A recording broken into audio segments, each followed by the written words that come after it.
Well, just like all of you, I can hardly wait to find out what I say. Actually, I've abandoned PowerPoints, and one of the reasons I've abandoned PowerPoints in some conversations is because I get a feel for audiences, and the PowerPoint is going to keep me with my presentation, but it may not be what they need. And I played the Oprah Winfrey thing, and this is many years ago. This will date me, but prior to being on Oprah Winfrey, I was on Donahue, so some of you don't even know who Donahue was. And what happened is I got booed on Donahue, and I think what it was is I tried to prepare something that was just out of sync with the audience, and I was just locked into it. And so then what happened is when I went to Oprah, I decided to try to tune into the audience. And actually, after I was on Donahue and they booed me, I said, you know, just go back to your office, just go hide out. You're not even getting paid. This is all ego and all that. But you know, 6 months went by, and then this was early on in Oprah's show. And they called me, you know, come to Chicago. And I really was a little bit PTSD after being booed on Donahue. I mean, I can still picture me. I had a beard and I'm smiling like this, like, what am I doing here? And so there I am on Oprah, and they're miking me, and everybody's looking at me like like you are, and I'm saying, oh, they're waiting for me to pontificate. They're waiting for me to be just a windbag. They're just waiting for me to just be full of hot air. They're waiting to judge me. Now, at that time in my life, I guess I was the world's authority on helping divorced couples get back together again. It was just kind of a side thing that I did, and couples would find me because they heard, you know, we hear you can do that. And so it was kind of topical. So I was on Donahue, the New York Times, LA Times, and so I'm on Oprah, and all the audience is looking at me, and I'm getting these flashbacks, like, what am I doing here? And the person miking me said, Dr. Mark, everybody in the audience today is divorced and unhappy about it. And I go, what? And what I realized is they weren't looking to judge me. They were looking to see if I could help them. And I think all of us do a lot of that. You know, we'll look into something and someone's just looking in a certain way and we think they're just trying to judge us. So that was a real big lesson for me. And so as I was approaching this conference, I think it's really important to get where other people are coming from. And sometimes, you know, you can have just incredible professional presentations like the one we've seen. You see the PowerPoints, and they're great. And there's a lot of information. But being a former hostage negotiation trainer, you know, I have to be kind of quick on my feet. So, so what I was thinking, and tell me if you think this is right. So for this to be a presentation that lives up to all the, you know, whatever he said about me, which it won't. 24 hours from now, you will have tried something that you hear from this presentation, and I have no idea what that is, but you will have tried something and it will work to help you in a situation that you're now stymied by. So would you agree, and we don't even know what it is, so that, you know we're in this together, but would you agree that if in 24 hours you deal with a situation that's been you're struggling with forever, and you find a way to resolve it? Raise your hand if I'm reading you right, if I can deliver on that. I'm not sure I can. So that's the ones who don't raise their hand. You're conflict avoidant, but we'll talk more about that. But what I want to do is do a little psychological housekeeping. First of all, what you need to know is I am a role-specific extrovert. Now what that means is I am painfully shy. And if those of you in the front row, if you look into my eyes, you can see the shyness there. But I have to put it aside so that I can deliver with some confidence, you know, whatever I'm going to deliver, because if I have the confidence but the shyness overtakes it, you know, you're going to pick up something's wrong. So I have to put that aside. Now, what's helped me to do that? Because what we all need to do is get out of our comfort zone. And fear is all around us and inside us. So another part of psychological housekeeping, one of the main reasons I'm here and the reasons I speak is I'm keeping a promise to my 34-year-old who'd like to get married daughter, all her friends are married, when she was 3 months old. So when she was 3 months old, I was holding her in my arms. And how many, now it may be different for guys than moms because you're there and you're trying to juggle everything. But I got to tell you, when I was looking into her eyes, she was 3 months old and she's finally noticing me, it's like you're looking into the eyes of God. Really, I mean, there is trust. And so she looked up at me, and what she said to me with her eyes was, when I grow up to be 20, be someone I'm proud of. And I can just remember it. You can probably see it in my face. I can't let her down. And then I asked myself, what am I most afraid of? Well, I was most afraid of being on the spot. I won't bore you with my background, but to ask questions could be seen as impertinent and put down in certain ways. And so I rarely ask questions, even through high school and college and medical school, just sort of the minimum. And the last thing I would ever want to do is speak in front of people. I couldn't think of anything more terrifying. So when I was looking into her eyes, I said, I have to say yes to everything that I have said no to. And I started talking to little old ladies and little man's places, and you just had to come in breathing, and they appreciated you. And then after that, at some of the service organizations, and then after that, up and speaking to something like this, and speaking at the American Bar Association to lawyers. That wasn't the easiest talk. And so I've kind of created a monster, but the point is, if you can find that thing to inspire you. Now, I don't know what it would be for women, maybe you can tell me, but I think for men, we all want our families to feel proud of us as opposed to disappointed in us. It's a huge male issue. But you're an extrovert. No, and here's the issue. I mean, one of the reasons I have to do this psychological housekeeping is what I've discovered is that audiences, when you share something, and this is my passive-aggressive way of saying I'm envious of your energy. But what I've noticed in audiences when I've spoken, people will say, well, that'll work for you because you're an extrovert. That'll work for you because you're courageous. That'll work for you because you're up there speaking, which I would never do. And so even if it makes sense, we'll disconnect. We'll find a way for it to not work for us. And so the point is, I think I'm more introverted like some of you. You just have to find that thing that'll push you through it. Also something that I've discovered, I do mainly coaching, and I do kind of mentoring of CEOs. And because I'm not, it probably won't surprise you, I am not a trainer.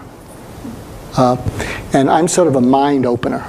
And what I'm hoping is that at the end of this thing, you will see things, I never looked at it that way, and looking at it in a different way, you'll say, I'm going to approach it differently. And so that's what I do, and CEOs seem to like that.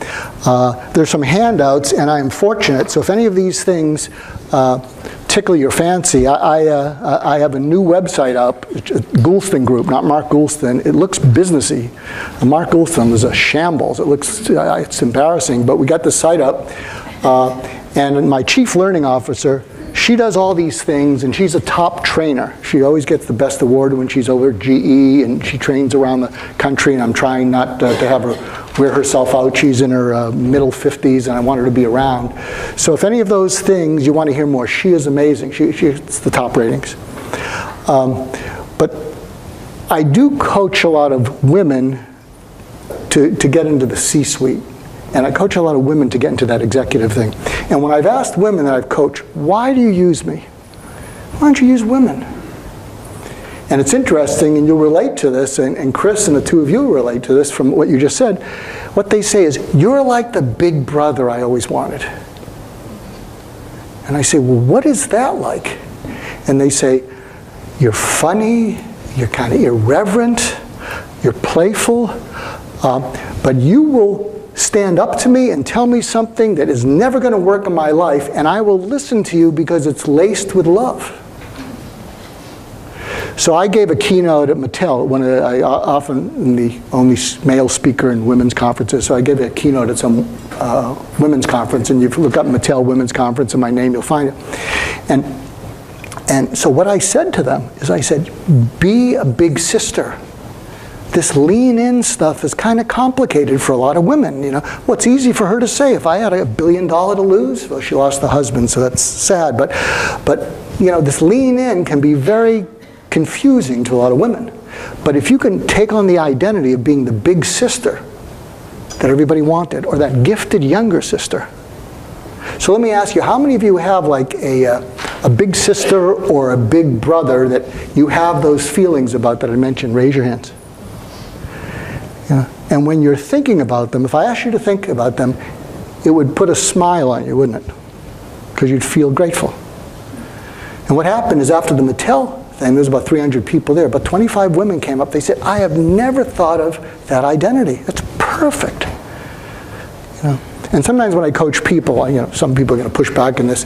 One of the things I do is I have them watch Barbara Stanwyck movies from the 1940s and 50s, because she had a way of standing up for her man, but she did it in just a strong way, and she stood up for, you know, what was right. And if you have a chance to watch any of those, like Meet John Doe, I think she was in that, but just an amazing way in which she would just stand up for the right thing. You know, in her personal life, I think she had 6 divorces, so, you know, go figure that. You filled out cards. So I'm going to read the cards. And what I'm going to ask is, what general themes do you hear from them? Because I got a big aha that I hope will be one of the takeaways, you know, right out of the gate, and then we can just all go have a few drinks. So I'm just going to read them. Because I think this is where you live. My boss doesn't understand the new trends in recruiting and is not familiar with social media. She tends to be closed-minded.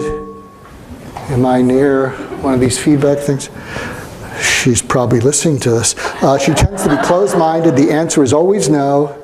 When I want to invest resources in passive recruiting, specifically through social media, help. Help leadership to be more self-aware.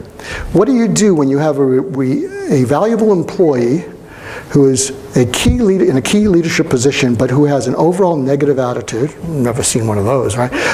This has created a somewhat toxic environment within their team, and employees are afraid to talk or work with this person. Tell me if you see some writing on the back, because some people wrote little essays. So. The site general manager who is afraid to not know something so disregards any issues, needs with which he is unfamiliar. Isn't it great the way I just took all the energy out after you lifted it up after you're done? And you're saying, oh, but this is reality. This is where we live. I work with an executive VP who tends to micromanage every process which he does not need to be involved in. This can be very time-consuming. How would you address this? From Fiji. How do I get our leaders to embrace engagement as a key to success? What do you do when two EEs, what's an EE? Two employees are not able to get past their differences, causing issues not only for them, but also disrupting the workflow and others? How do we get the president to not undertake so many challenges at once? The CEO is also hands-on and often conflicts with the president. For example, merger, new companies, branches, internationally, internal training, new software, implementation, etc. Help facilitate better understanding and greater buy-in to our mission. How to deal with a negative employee who's the boss's daughter. Wait, what did that laugh? I think because I read into the laughter said, this is a male thing, but what the laughter said to the person who wrote that, they said in unison, you're screwed.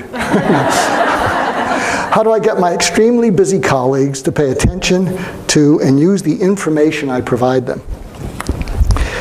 How do you communicate to your CEO that growing a business and longevity is beyond just focusing on making money?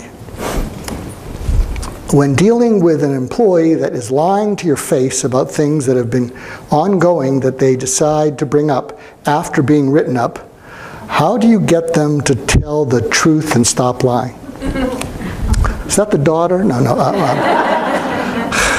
How do you motivate a toxic employee when termination is not a realistic option? How do I deal with negative coworkers? What are some effective strategies in opening closed minds, turn the my way or the wrong way, probably my way or the highway, into a collaborative problem solver? Oh, here we go. Suggestions on dealing with a leader that is an obstacle to change and success versus being a catalyst to collaboration in our company.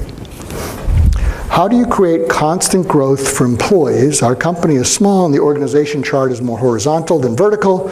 Is it compensation, education, something else? Defining a company culture. So what I hope is that you don't feel so alone with that. So what are some of the themes? If there was a general theme to all of those. Any idea? What? Negativity. Negativity, yep. Negativity. Communication. Listening. Changing other people. Leadership style. Pardon? Leadership style. Leadership style.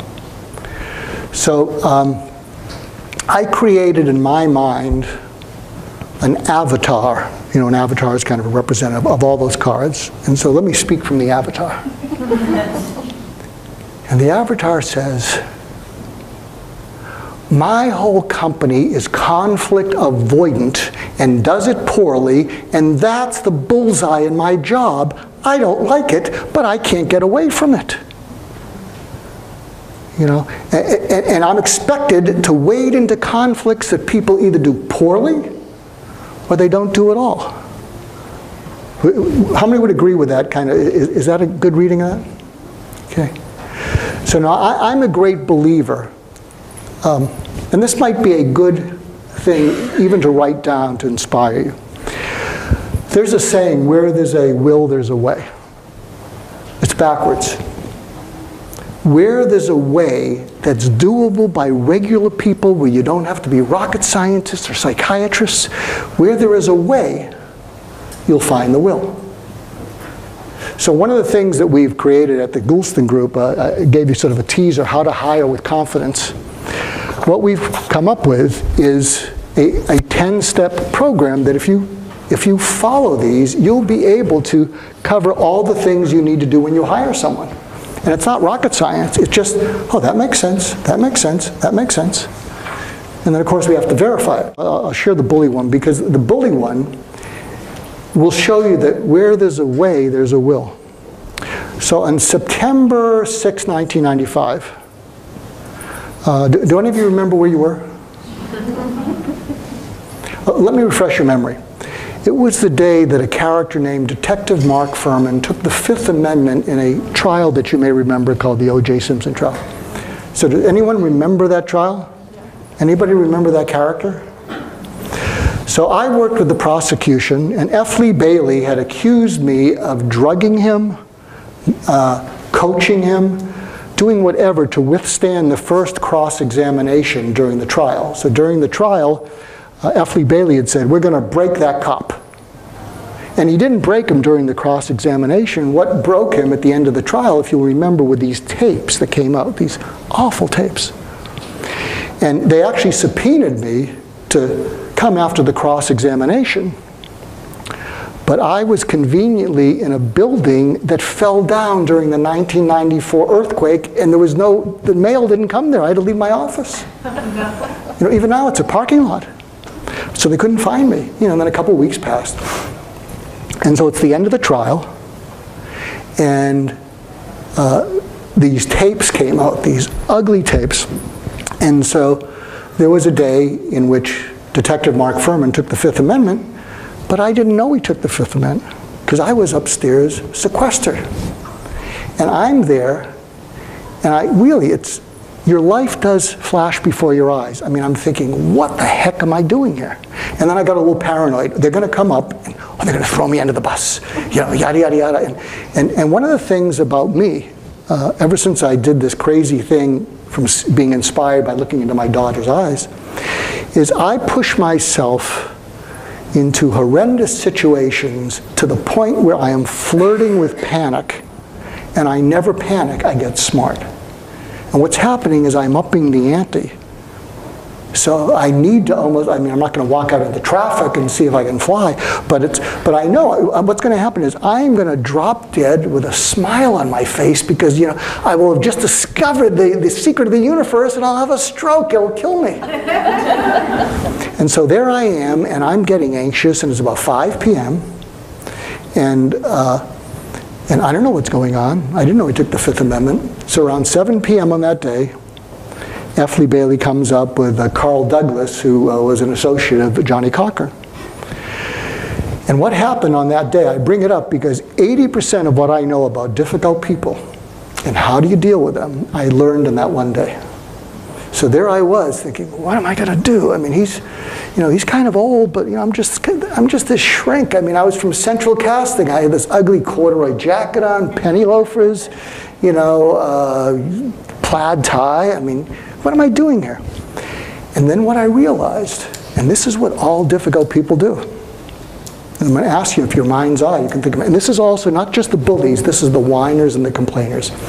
What they do is initially they may charm you in some way, because if you have someone who's just a waste of everything, they shouldn't be in your life at all, so they must have gotten in there somehow by charming you in some sort of way, or promising something, or your guard was down.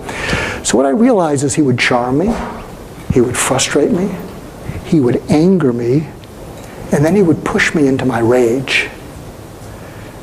And so nearly all difficult people, what they do is they push us into our rage, and we can't focus because we're spending our time trying to keep a lid on our rage, because our rage makes us want to do something that goes against our identity. So can you sort of follow that? Does that make sense intuitively?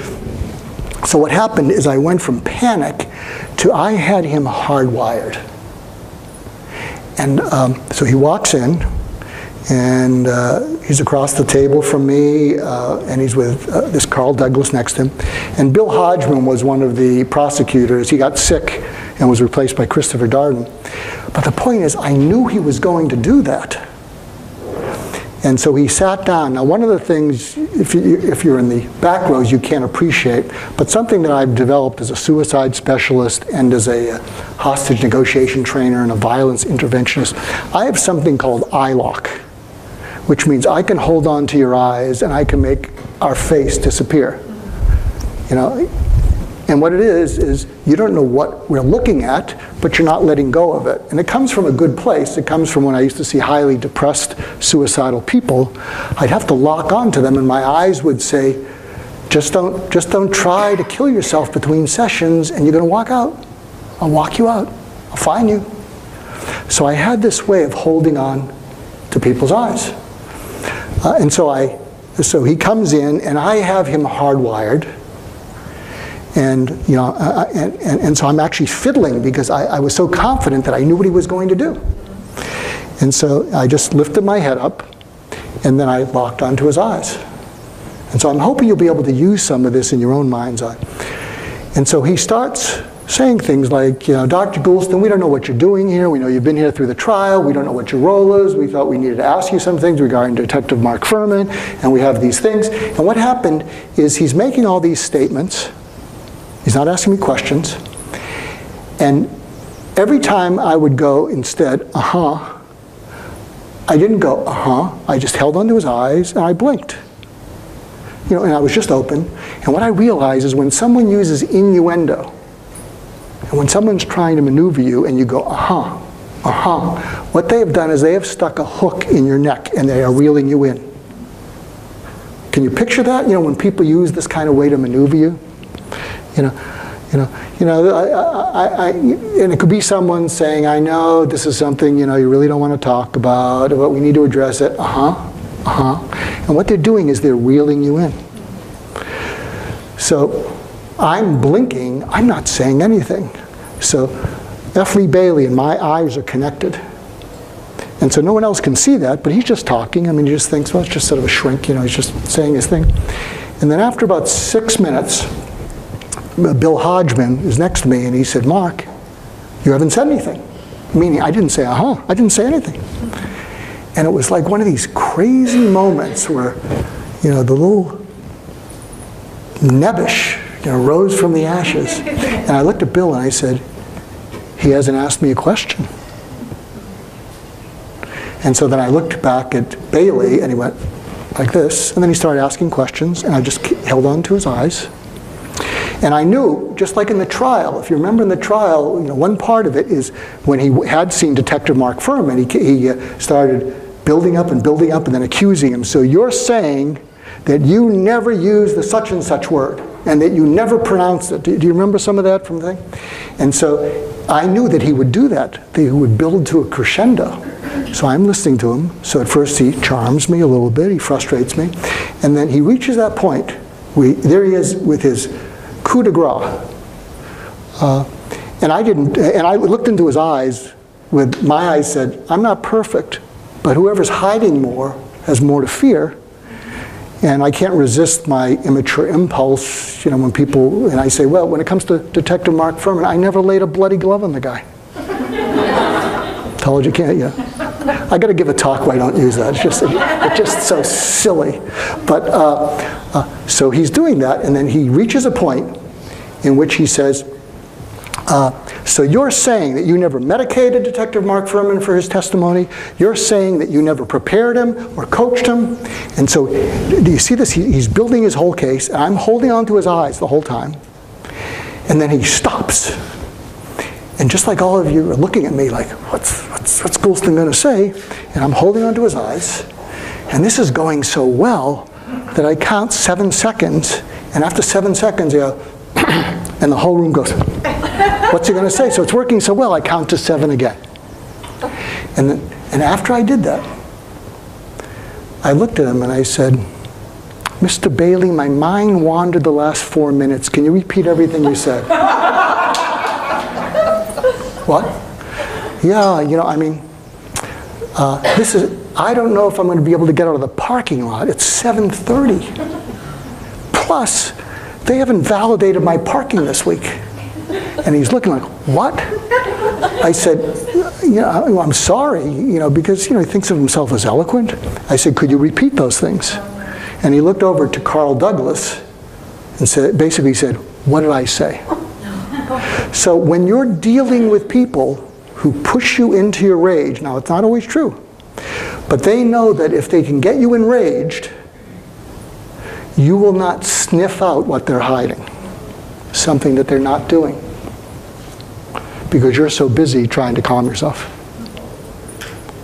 And so he didn't know what to say, and then after about 3 or 4 minutes, he said to Bill Hodgman, I don't think we have to bring Dr. Goulston in. Well, it's because Furman took the Fifth Amendment, so it was kind of a moot point. And then everyone's picking up, and so F. Lee Bailey goes and leaves the room, and I said, Mr. Bailey, I have a question for you. And Bill Hodgman's about a foot taller than me. He says, Mark, it's the end of the trial. Nobody can pronounce your name. You know, let's get out of Dodge. It's the end of the trial already. I said, Bill, I've got it handled. And so F. Lee Bailey looks at me like, yes, so? And I said, you know, in the middle of the trial,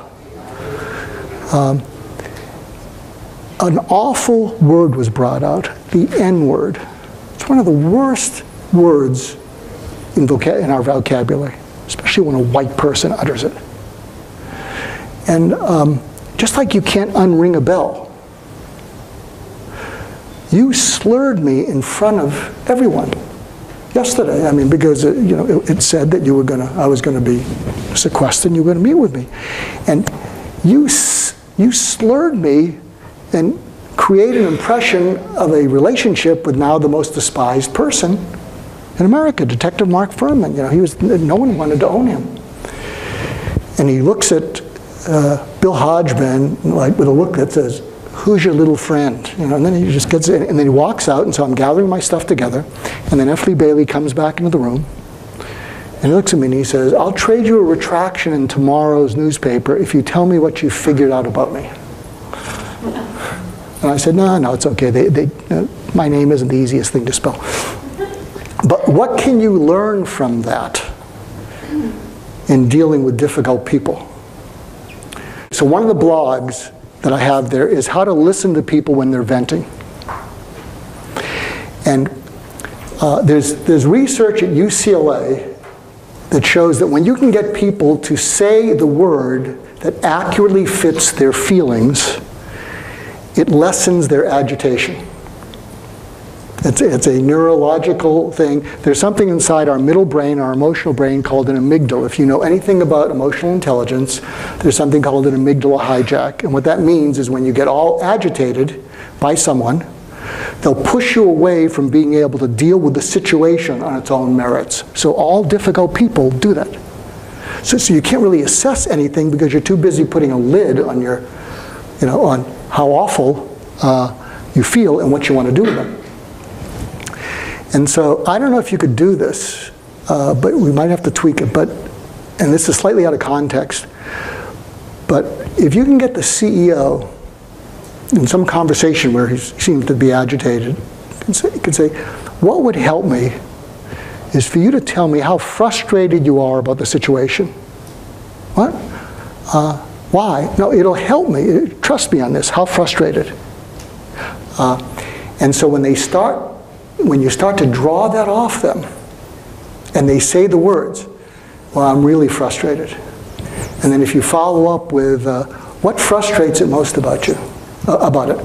Oh, blah, blah, blah, blah, blah. So what you're doing is instead of being like a deer in the headlights of a car, you're like taking the pus out of an abscess. Does that make sense? And so you're getting them to say that. And then the next thing you say is, I'm picking up that you really resent it too. So what do you resent most about it and why? And you say it with the desire to understand as opposed to anything judgmental. Well, what I really resent is blah, blah, blah, blah, blah, blah, blah. And then the final thing you just say is, so the bottom line is, the most upsetting thing about it is what for you? So can you see in your mind's eye that if you sort of wade into that and you get them to talk about it, they're going to sort of calm down a little bit more. Does that make sense intuitively?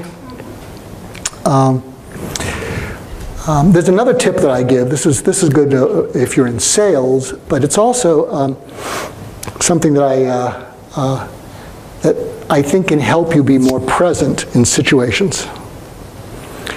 I've been blessed to have 6 mentors. They've all died. My last mentor was a leadership guy named Warren Bennis. He died in August. I love Warren. I miss him every day. And one of the things that Warren said is be a first-class noticer. And what he meant by that is when you notice something, you're involved with it, but when you just look, watch, or see, you're an observer. Does that make sense? Like if I'm noticing, I'm noticing the camera, and I better turn over here, or else it's going to be no good to anyone. But when you're noticing, you're really there. So something, when I do trainings for people about how to really be present, especially in sales or whatever, notice adverbs and adjectives. Why? Because an adverb is a way to embellish a verb. Because the verb isn't enough. We need to do this quickly. And an adjective is a way to embellish a noun because the noun isn't enough. This is a horrendous situation. And so when you notice those things, also notice inflection. So if they raise their voice, or if they use hyperbole, those are all invitations into something that people have an emotional spin on. And by noticing those things, let them finish whatever they're saying, and this could be that difficult employee, because what you're trying to do is calm down your amygdala hijack, but calm down theirs too. And so even if it's the CEO or the difficult employee is saying something to you, if they've used something like horrendous or awful or amazing, and they say, well, what do you think? Say, I can tell you what I think, but say more about the horrendous. And what you'll notice when you're one-on-one with people, when you use what I call conversation deepeners, you'll see their hands go up from here to here to here. So say more about the horrendous situation. Yeah, we really got to address this thing. It's really getting out of hand. And then another conversation deepener is you let them, don't take them on, just let it go, over your shoulder. And then when they finish that piece, you go, really? And they'll go like this, yeah, it's a mess. So in your mind's eye, if you can get them doing that, and so what I'm doing is I'm giving you something to focus on so you stay centered. Does that make sense? And also, try to cultivate this eye contact, that I cultivated. Now, it came from a good place. But one of the things that I will often do when I'm looking into someone's eyes is I look into their left eye, because their left eye is connected to their right brain. And your right brain is your emotional brain. And your left eye, they cross over. And so when I look into someone's eyes, I'll hold on to their left eye, and I know there's always something underneath the anger. There's always some fear or whatever, but what it does is it helps me be centered. Now, I actually learned that from my psychiatry days. I remember I was working with the oncology unit at UCLA, and they had said, we got this patient who is throwing out all you psychological types, but they really need to be calmed down, or else we're going to have to put them in the psych unit, and we don't want to do that. And I tend to embellish, although everything I've basically told you is mainly true. And so I remember peeking into his room, and I saw steam coming out of his ears. So that's probably the embellishment. Probably wasn't. It was probably just he had a lot of hair or something. But and I said, "Oh, he's going to throw me out." So I go to Westwood Stationers, and I buy a different name tag. My name tag said Mark Goulston, Psychiatry, and I bought Mark Goulston, Oncology. And I got to tell you, I walk taller. When I had the psychiatry thing on, I'm like this. And when I had the oncology, I was like a man. I was like a real person, a real guy. So I walk into his room, but he smells a rat. Because I'm not asking questions the way oncologists. I say, well, I'm here with the team. I'm one of the team. I'm part of the team. I must have said it 6 times. And I'm teaming with questions, whatever. But and he's looking at me like, what is it? And I realized that if I looked away, that's where I discovered the eye lock. If I looked away, he'd have me. So I had to hold onto his eyes. And it was interesting because I could see anger, but I knew he wasn't going to shoot me or anything. So I'm holding onto his eyes. And he's firing these things at me. And this would be a good question to even ask with some people in your life who are agitated around the surface. And I looked at him and I said, how bad does it get in there? I'm holding onto his eyes. And he looks at me. And he says, you don't want to know. And I said, you're probably right. I probably don't want to know. But if I don't know, or if someone doesn't know soon, other than you, you're going to go crazy. And then there was that standoff, what's he going to do? And he looked at me, and then he broke into a big smile, and he said, I'm already there. Have a chair. So are you following kind of what I'm suggesting? And so if you look in there, if you look for it, you'll always see it. The core of Just Listen really centers around when I was a suicide specialist. And early on in my career, I had a mentor, a fellow named Dr. Ed Schneidman. He was the pioneer in the study of suicide. He started the whole, research into it, and he started the suicide prevention centers in Washington and Los Angeles. Can you hear me? Is the mic working okay?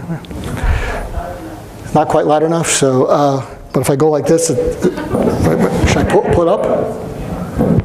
Okay, let's take it from the top, because half of you have been polite and you haven't heard anything. We're just looking at you because we're afraid to break eye contact with this thing you have.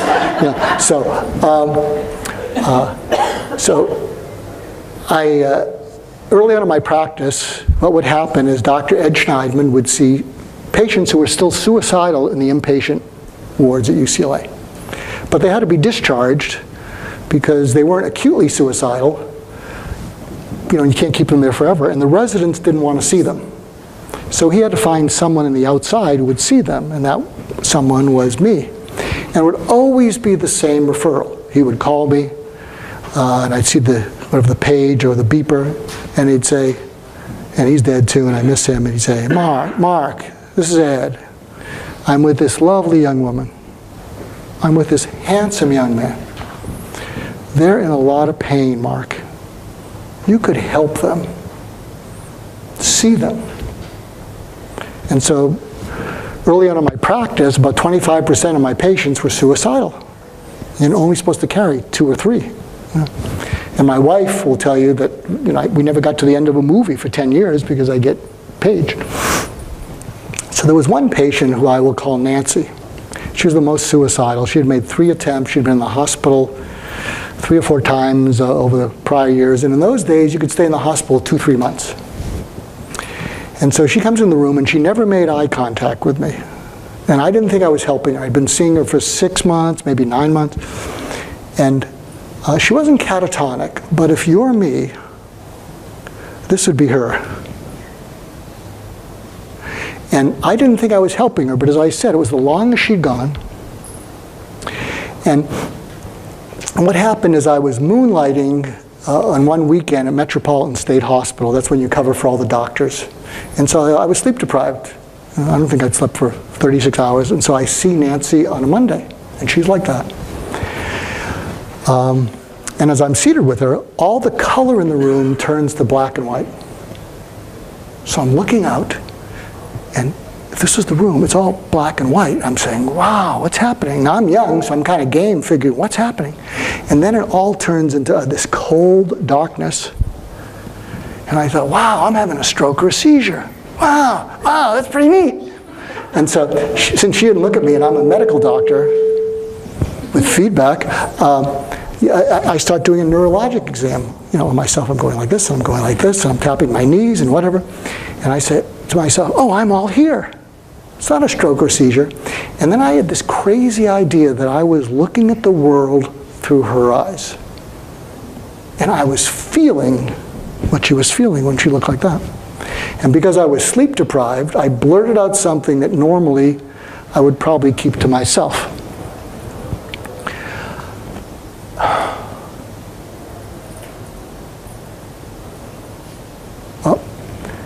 Segue, I'll come back. I wrote a blog on Robin Williams' death, and I said that Robin Williams did not die of depression because there's hundreds of millions of people who are depressed who don't kill themselves.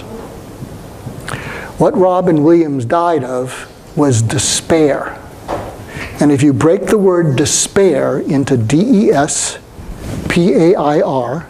it means feeling unpaired, hopeless, helpless, worthless, meaningless, useless. And when all of those unpairings line up, you pair with death as the way to take it away. Does that make sense? And so what happened next, when I realized I was looking at it through her eyes, I said to her, I didn't know it was so bad, and I can't help you kill yourself. But if you do, I will still think well of you. I will miss you. And maybe I'll understand why you had to get out of this pain. And I thought, did I say that or did I think that? Because I thought, oh, I just gave her permission. And she looks at me, first time she looks at me. And I thought she was going to say, thank you, I'm overdue. This is the longest I go without trying to kill myself. And I get a little paranoid. He said, what are you thinking? And she looked right through my eyes, and I knew I had it right. And she said, if you can really understand why I might have to kill myself, maybe I won't need to. And I think she gave up her suicidality in that moment. So I'm sharing these things with you. I hope it's not that depressing, but I'm saying that there are ways to reach people inside wherever they are. And I love HR people. I wouldn't want to be an HR person. It's a joyless position because you're always between this rock and a hard place. But I think if you have some of these steps that I'm suggesting, you can feel more centered. How do you deal with the high-performing, arrogant person that everyone hates? So how many of you know someone like that? Okay. So one of the tips, and I think it's in Just Listen, and there's a special on Kindle. It just got released in paperback because it hit 100,000 copies, which I'm very humbled by. Everybody cares about results. In fact, I think the word performance is, too squishy, with all respect to our last speaker. I think people are judged in results. How many of you would agree? The results, what are your results? Not what your performance is. And so one of the things that I've done with some of those people, now again, I can do it because if they fire me, I don't work for them. I'm just, coming in. And it's something I call the Colombo Maneuver. And so you're with a person who's really arrogant, smart, and the Colombo Maneuver, they're talking to you, and you go like this. You hit yourself in the head. You go, because it's a shame. And they're going to say, what? No, it's okay. It's just something else. And they keep talking, and you go, oh, that's a shame. What's a shame? You wouldn't be interested in it, but it's a shame. And so what's a shame? And then you're going to choke on this because you can't stand these people, but this might help you get through. You say to them, do you know how incredibly smart you are in this particular area? Oh, really? Now, this thing that you do, try and be specific, is really kind of off the charts. In fact, it's one of the keys to your results. And what's a shame is you do things that distract from the results you could get. And if you could change interacting with people from people who either want to kill themselves or kill you to deal with you to killing for you, you have no idea the results you're capable of. And it's a testimony to how bright you are that you get enough of these results, but you're just leaving results on the table, and it's a shame. And I bring it up because, given the way your personality is, you're going to look at me and, with some sort of glib, kind of smile. Well, that's just how I roll. Well, whatever. And that's why I said it's a shame. But can you see? I don't know when you can sort of use that, but it's a way of sort of reeling them in and then leveraging that.